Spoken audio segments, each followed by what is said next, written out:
So Dr. Andreas Liaropoulos is an assistant professor in the University of Piraeus, Department of International and European Studies in Greece. Dr. Liaropoulos, you have the for the delay of 2 minutes. Okay, thank you very much. Can you all hear me? I hope so. Excellent, thank you. Well, first of all, let me thank the organizers for inviting me. It's really nice, even in this way, to be in this session. So, dear delegates of the disarmament and international security community, I have been asked to discuss about two topics. The first is on the concept of government surveillance. First of all, I would like to say a few things about this concept, this idea, because I feel that in order to, let's say, solve the problem or really address the problem, we have to understand truly the nature of it. So my first point would be on how we have shifted in a way from good old-fashioned government surveillance to nowadays more electronic cyber surveillance, and even to practices that involve the idea of digital authoritarianism. To begin with, I'm sure you all agree that new technologies have given governments around the world the means to collect and access personal data. This includes law enforcement agencies demanding content from technological companies, intelligence agencies that tap directly into internet cables, and the use of surveillance technologies such as license plate readers or facial recognition cameras. Much of this government surveillance, as you probably know, is aimed at enhancing national security. Nevertheless, in order to ensure that all the people, all of us, can actually seek information and express themselves freely, there must be a reasonably checks and balances on the government's ability to access, collect, and store individuals' data. Therefore, both security and freedom must be protected, but only through balanced laws and policies that uphold human rights. States all over the world, and actually both democracies and authoritarian ones, have always used national security as a means to justify surveillance. Whether it's threats emanating from another state, whether it's a military type of challenge, whether it's a terrorist group, or nowadays the global pandemic, governments always justify their surveillance politics in the name of security. There is actually a pattern in societies that after a major security issue, societies sacrifice some of their liberty and privacy to gain security. We have seen this almost 20 years ago with the 9/11 terrorist attacks, and we are seeing this the last more or less 2 years with the COVID-19 pandemic. So there's nothing new on government surveillance in a way. It's an old topic, but what has changed is the means, the technological means that states have in their hands in order to conduct nowadays sophisticated electronic surveillance that enables them to collect a vast amount of data and practice even social engineering. I will highlight a well-known case just to use it as an example and understand the nature of the problem. I'm sure you're all aware of the Edward Snowden's revelations. He revealed the global surveillance program carried out by the NSA, the National Security Agency by the US. He revealed that the so-called PRISM program enabled this agency to have direct access to the servers of Apple, Facebook, Google, Skype, Yahoo, Twitter, and YouTube. And I'm sure you all more or less use those platforms. The Snowden revelations about the mass surveillance programs carried out by the so-called Five Eyes, USA, UK, Canada, Australia, and New Zealand, demonstrated the magnitude of human rights violations in the digital sphere and the rise of the so-called surveillance state, which I would label more or less the digital surveillance state. I hope you're all aware with the classic book of George Orwell, 1984. So if we paraphrase in a way the idea of the book, it describes a dystopia where somebody, let's say the state, is functioning as the so-called big brother. I would add to that nowadays we don't only have a big brother that is whatever the state conducting surveillance, but also others like little sisters, with little sisters meaning all those great technological giants, the companies, whether it's Facebook, whether it's Google, whether it's Amazon, that is collecting all this vast amount of data. The Snowden case, as I said earlier, highlighted the role of big data. The capabilities that big data offers is transforming the way surveillance is conducted. Personal data is not collected for limited and transparent purposes, whether that is public safety or national security. Big data reverses nowadays the standard policing and intelligence practices, where targets are identified and then data collections follows. Instead, nowadays, data is being collected before deciding on the full range of their actual and potential use. The rationale is that big data algorithms will allow us to predict behaviors and events. This preemptive logic that big data analysis might offer is challenging the existing legal systems.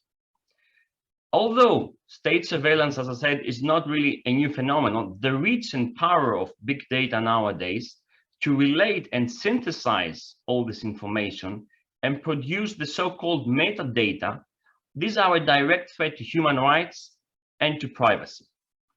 Big data is a resource essential nowadays to the global economy. It is, let's say, a raw material that has the potential to change the power structure. Data is the fuel of our modern economy. It can be bought and sold, and it's a strategic resource for nations. So we live in the era of big data, and we have a type of economy that is labeled as surveillance capitalism. I'm sure you're all aware of capitalism as an idea, as a concept, but this form of capitalism invests on having access to a vast amount of data by surveillance, obviously. Our economy is data-driven, and that, I'm afraid, will not change in the near future. Another consequence, and I will stop with my analysis with that, is to think of how technology can enable authoritarian regimes to exercise their power. This is the idea of digital authoritarianism. We are aware of, obviously, of what authoritarianism. There is also nowadays a digital version. And it's not only about surveillance, but it's also about online censorship. And it's also about manipulating people, the domestic, the audience, the citizens, by controlling them and by exercising some forms of social credit system. It's the characteristic case, I would say the worst case of China with the so-called good citizen project, that based on your online behavior, you get a good or a bad score. And this gives you access to many freedoms, that travel, education, loans, find a good job, etc., that normally you should obviously have access. So I close with, let's say, a rhetoric question. So can we escape from this, let's call it surveillance dilemma? We all agree that we need surveillance in general. We need some sort of surveillance. Surveillance is needed by the government. But then again, excessive surveillance leads to some abuse of human rights. And obviously, we don't want that. So how can we cope with this question, which I'm sure you will discuss in the committee later? I'm afraid that this won't change in the near future, simply because the fundamentals of the economy and the society in general, that we are based on a data-driven, information-driven system, will not change in the near future. That doesn't mean that we must not think of a solution. My proposal, my idea in a way, is to look back in history and identify in a way a similar case, a similar concept. So what I thought is, and I hope you're well aware with the concept of the social contract, what a social contract is. So maybe we should, pick up this idea and give it a more digital, as I would say, version. So as you probably know, the social contract regulates the relationship between the individual, the citizens, and the state. We have to do the same, and it's not an easy job to do, in terms of leaving this data, whatever state of affairs, and see how the state, the citizens, global society in general, if you want, and the private sector will regulate this relationship. In this idea I have, at least, it's a digital social contract that we have to think a bit out of the box.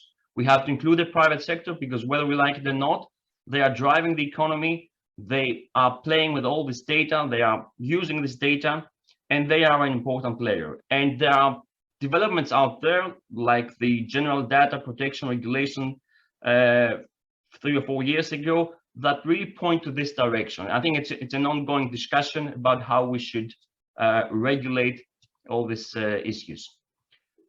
Am I going to proceed with a second topic, or are we going to have the second topic? Would you like to receive some questions if a delegate has one? Sure.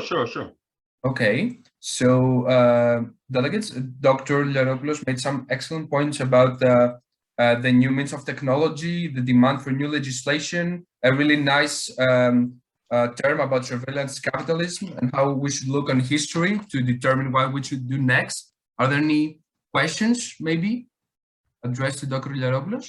Yes, delegation of Bahamas. Thank you very much. You told us that to find a solution in this problem, we should look back in history. What really do you mean by this? I mean, is there any similar cases in the past that we should look at?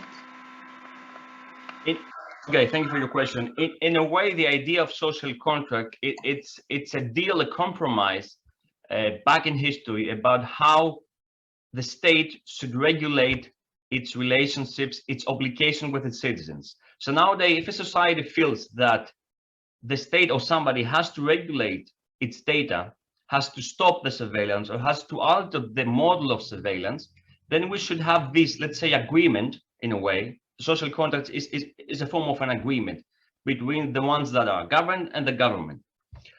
This is the historical analogy, but in the modern era, in the contemporary era, we also have to think that we have a strong private sector.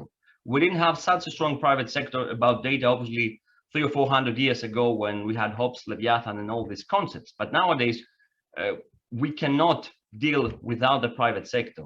So this is the idea of having a multi-stakeholderism governance model. So you put other players, let's say, together, the private sector, civil society, other actors, and you have to regulate some sort of agreement.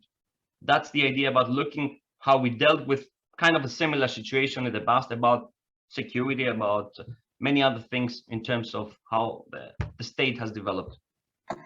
Thank you very much.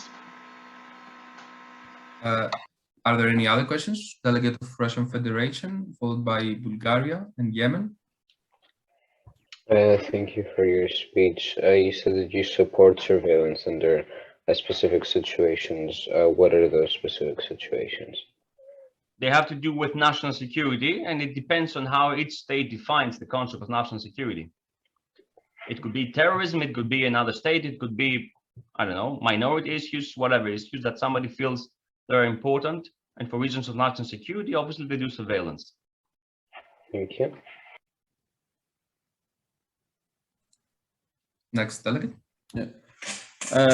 Are you optimistic that we can manage to defeat this surveillance state? Because the private sector is so strong right now, and it works on so strong algorithms and makes so much money that no one is really motivated to change it from the people in power, I mean.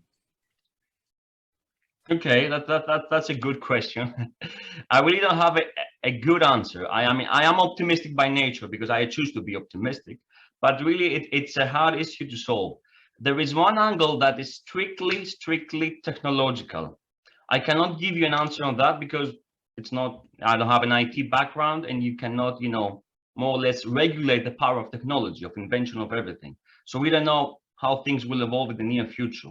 What we know and what we have seen in the past is that state has the power and should, I'm not saying that they all have always done it right, to regulate. They can break the monopolies, they can regulate the private sector, and they can, up to a point, fix the issue. It's true that nowadays, all this technological science, in some cases, they are even more powerful than states, which is in a way crazy, compared to what we have seen in other centuries. But the only way to do it is to think how the state, the still more powerful actor out there in international relations, can regulate its business. Thank you very much. Yemen, I think. Yeah. However, first of all, thank you for your speech. Are the governments willing to alter the means of surveillance so as to decrease the violation of human rights, even though they really want surveillance in the way it is now? However, are they willing to change it so as to not violate privacy? It depends on the state. It depends on the level of private sector, of how powerful the national, in a way, private sector is in each state. I'll give you a couple of examples. There are states where you have a very strong private sector and independent, and there are states that theoretically you have a private sector, but basically it's state-owned, state-related, state-managed, like China. And up to a point, even Russia, that have a more, let's say, strict conservative way. And they think that the private sector, especially in the case of China, should actually work and has to work and cooperate with the government. Otherwise, there won't be a private sector. So there's no easy solution, and there's no model that applies obviously to all the states out there. It depends. But as I said also to this previous speaker, I think it's a really hard thing to do. And many states benefit actually in a way from this deal, because they have, as I said earlier, the big brother has also his little sisters to help him, to assist him in collecting all this data and whatever, controlling, manipulating its citizens. So we have to see this this balance between a good or bad big brother and powerful or less powerful little sisters. Thank you very much. Maybe we should have 2 more questions and then proceed to the next topic. United States of America for Australia. Yes, well, I would like to ask, you mentioned the book of George Orwell, 1984.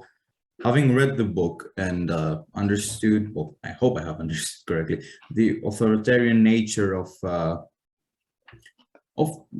the government in the book, is there really a case where the influence that social media have and other authoritarian states have to bring such a bring that system in reality, or something similar to that, or in a world where I'm not sure I understood your question. What do you mean bring it in reality? Well, is there a case that in the future we might see a system in accordance with these lines, if the situation continues as it is, the influence of private organizations, of some governments like China, for example, which hold a lot of influence around the world, or I don't know. An example I can think of, if I get your question, is we have seen it in 2016 with the elections in the US. So you have the idea of electoral interference, that the social media platforms are so powerful, somebody can manipulate data, influence people, influence the citizens, the voters, and this is, let's say, a threat to security and democracy. So there are developments over the last years with GDPR and other regulations, especially in the EU, to regulate the content, the data, that appears on the social platforms. There are a number of things like the right to be forgotten, hate speech, stuff like that. I'm giving you the example of the elections because, elections, I suppose you agree, it's a really test for democracy, for the level of democracy. It's not just having elections, but having really good elections in terms of, expressing what the citizens, what the people want. So electoral interference, because of its, digital angle, is one aspect that states are already and will emphasize, I think, in the coming years. To give you another example on this, there are many states that wanted to do electronic elections, but they're afraid of somebody, manipulating on or attacking their databases and say, no, let's go to the old-fashioned system, with the paper, you put it in the ballot, and end of the story. Delegate of Australia. Well, thank you. But at some point, since the security rights will be pressed for the sake of good surveillance, how will we make sure, like, how will we know that somebody will not exploit that and slowly completely erase the security rights, if you understand my point? What do you mean with security rights? Human rights, like basic, like having our own information and stuff, you know, like text messages, bank information, etc. Yeah, I think that calls for a different understanding on whether data that we produce in a way as people, our what we say personal data, belongs to us or not. Obviously, the first impression is that it belongs to you, but once you publish it, once you make it public in a social media platform, it becomes public and somebody else can use it and abuse it. So there must be a regulation about under what circumstances somebody can use your personal data or not, for security reasons, for making a profit. So if I take your personal data as a company and I make profit, I mean, it's an idea out there, not mine, that I should pay some sort of money to you because I'm using your personal data in order to make a profile of your consumer habits, and therefore it is fair, you know, to give you some money back because I'm making an honest profit out of it. But then again, you know, this is just ideas that we have been discussing the last 5 to 10 years. They're still fresh, and fortunately or unfortunately, they haven't been illustrated in national governments or international law. Thank you. Before we proceed, I would like to ask you something myself. Sure. Because you mentioned a really nice term that I haven't been aware of, surveillance capitalism. When it comes to financial capitalism, there are models proposed, financial models proposed for, you know, different aspects, whether they're good or not, it's a whole other discussion. But when it comes to surveillance capitalism, has there been an alternative, a criticism on that? Like, or hasn't there been any, you know, progress in that? No, there has been a huge criticism. The term has been coined like 6 or 7 years ago, I'm not sure anyway, but it illustrates the idea that our economy is data driven. And in order to get access to this data, you have to do surveillance. So this is how the model, let's say the system works. And up to a point, it makes sense, as I said earlier, because we publish, I mean, our data, okay, it's not that somebody necessarily stole it from us, but this data is used and abused in a way in order to make a consumer profile of me, but also, and that's a tricky issue, to make, let's say, a political profile of me. So there is, I mean, or there isn't a balance between, of course, I am a consumer, but I'm also a person and I want my privacy. And I have to, not me, we have to strike a balance between how much of the data is used and under what circumstances. The way that technology and the algorithms, they give to the system, let's say, an ability to produce such metadata, and even at a very, let's say, whatever Orwellian dystopian perspective, even shape human behavior. That is something I cannot technically explain, but this is a concept that is very scary, I think. So apart from the, let's say, financial or business, whatever orientation, we have also to think at the socio-political aspects of this. So you are both a consumer and a citizen and a human person, and somebody has to find a balance between how to use your data under what circumstances. And as I said earlier, to another question, there are different, let's say, perspectives. If you go to North Korea, you can imagine the situation. If you go, I don't know, to Canada or Sweden, it might be more, let's say, democratic, depending on the state and depending on the number of the importance actually of the private sector within that economy. But we have global players. We all know which these are, and they are all, most of them at least, based either in the US or lately also in China, big technological companies. So you can see the battle between those two, let's say, big states. And it's a form of, to use another term, of digital geopolitics that we are already seeing between great states, great nations out there, even in the platform of the digital space of cyberspace. Thank you very much. really food for thought, really a lot of food for thought. Maybe we should move on to the next subject, if it's okay with you. Sure, sure. Okay. So the next subject is about the aspect of bioterrorism and whether we have a new arms race regarding bioterrorism. So one of the, to start on a different angle, one of the, in a way, many things that have come out from the COVID-19 pandemic adventure is that it exposed the global vulnerabilities that we have as a government in general, as an international system, our public health authorities, the medical services, etc. So this, the COVID-19, on a different angle now, also illustrate that this could be also a threat in case of a biological attack, whether it's by a terrorist or another state. What I want really to highlight is, again, the technological aspect, because the convergence of biotechnology with other technologies, the so-called emerging disruptive technologies, artificial intelligence, quantum computer, nanotechnology, etc., they intensify the risk of a highly sophisticated targeted biological attack. And we should bear in mind that both states and non-state actors, terrorist actors, might exploit such capabilities in the near future.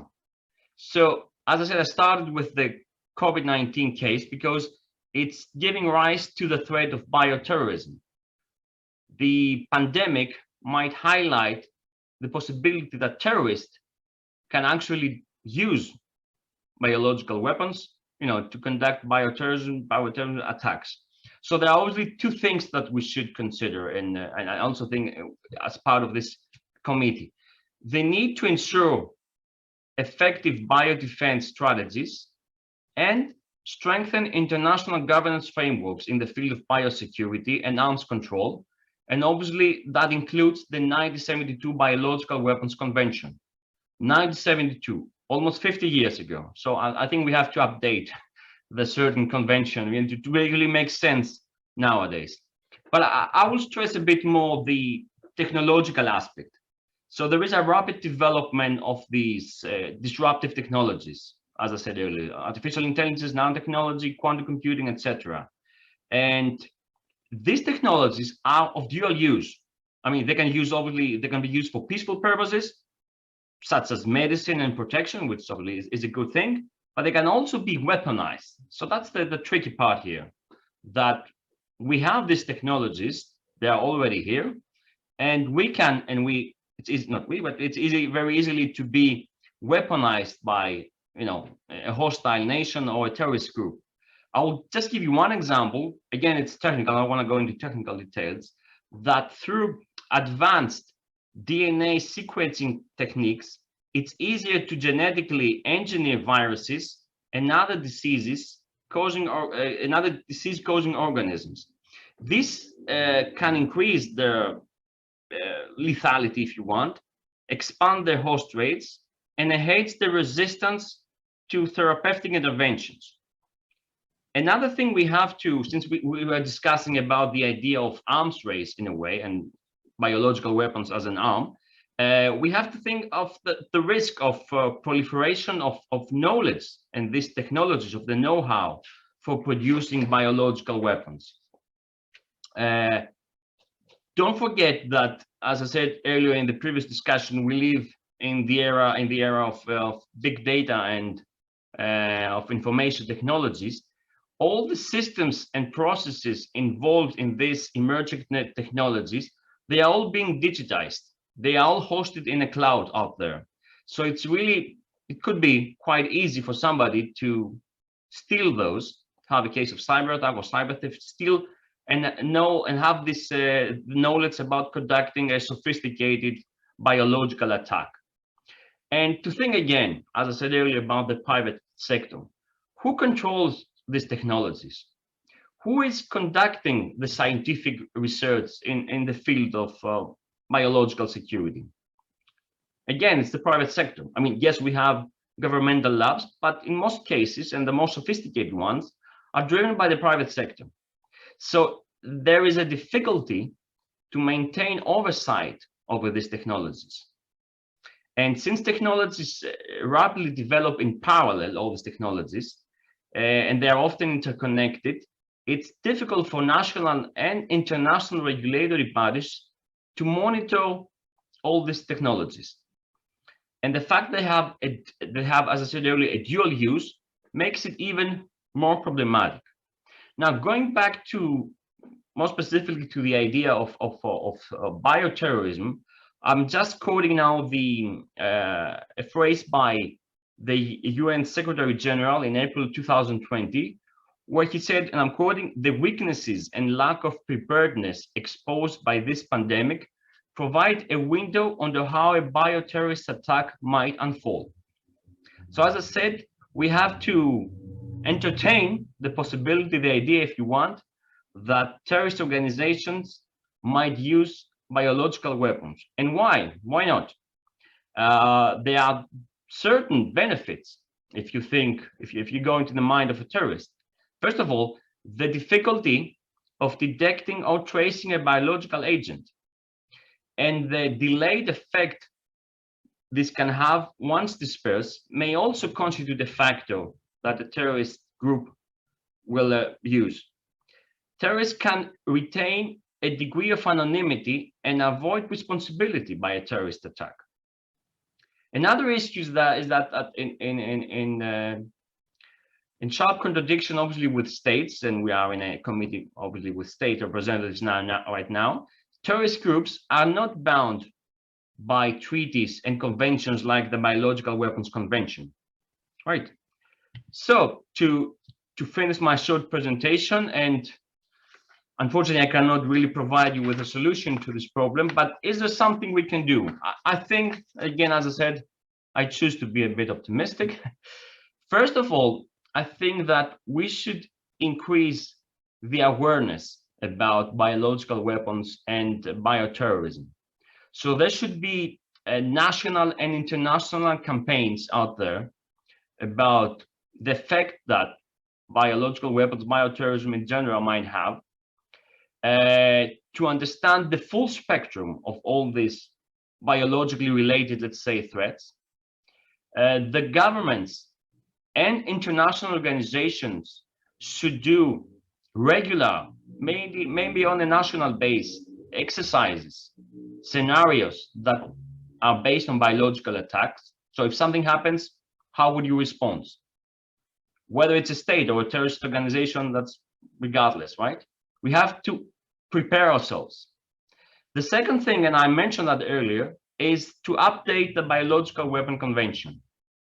Bearing in mind the pace of technological advances right now, I think you will all agree that the treaty is ill-equipped. It was written in 1972. Obviously, it could not have thought of all these emerging technologies. So we need to readdress all this to strengthen the capacity of the treaty to address these technological changes. Another idea out there, and again, it might sound common with the previous section, is that we must also proliferate the actors that are involved, that we should involve a wider range of stakeholders on regulating, again, on trying to manage this security-oriented threat.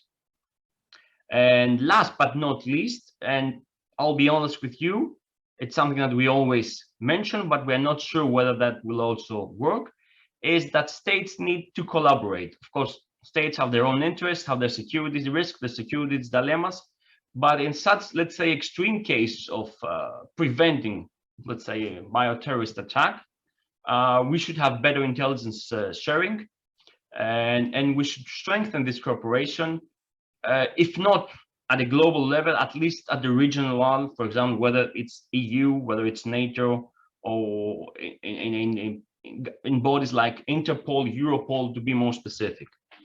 So I'm done with my presentation, and again, looking forward for your comments. Thank you very much, Dr. Liaropoulos. Are there any questions in the house concerning the second presentation?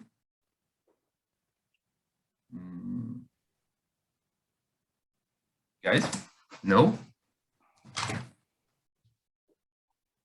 Maybe it was a little bit more to chew. The second topic, that's why. Okay, if none, I guess we would like to thank you very much for your insightful presentations. Again, excuse us for being late to introduce you. Thank you very much. You made some excellent comments. Actually, I'm just searching for the things that you just mentioned before. Thank you very much again. And it was an honor for having you in our committee. It was really insightful. Thank you for the invitation. I really enjoyed that. I always enjoy being with young people. That's why I'm a professor. So I hope the discussion, the comments we made helps you a bit to think of these topics and produce some good resolutions. Thank you very much, sir. Goodbye.